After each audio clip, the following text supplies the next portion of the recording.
خیبر کا قلعہ جہاں بڑی بڑی بہادریاں ناکام ہو چکی تھیں، مسلمان کئی دنوں سے کوشش کر رہے تھے مگر فتح ابھی دور تھی۔ غزوہ خیبر کے دوران مسلمانوں کو ایک مضبوط قلعے کا سامنا تھا۔ کئی کوششوں کے باوجود قلعہ فتح نہیں ہو رہا تھا۔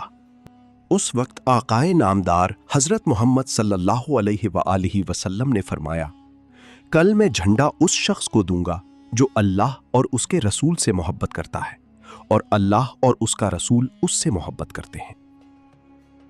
اگلے دن سب صحابہ امید کر رہے تھے کہ شاید جھنڈا انہیں ملے، لیکن نبی کریم نے حضرت علی ابن ابی طالب کو بلایا۔ اس وقت حضرت علی رضی اللہ تعالیٰ عنہ کی آنکھوں میں تکلیف تھی۔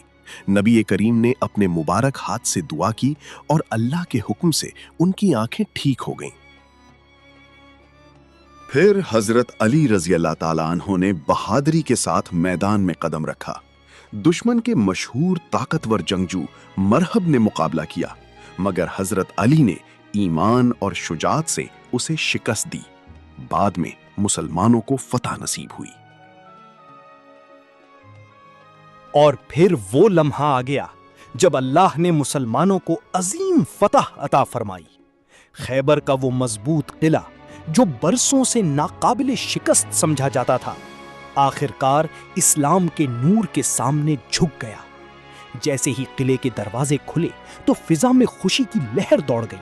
مجاہدین اسلام ایک دوسرے کو گلے لگا رہے تھے، آنکھوں میں آنسو تھے، مگر یہ آنسو خوشی کے تھے۔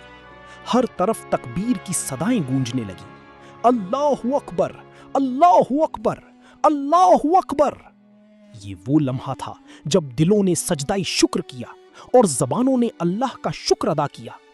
یہ فتح صرف ایک قلعے کی نہیں تھی، یہ ایمان، صبر اور اللہ پر یقین کی فتح تھی۔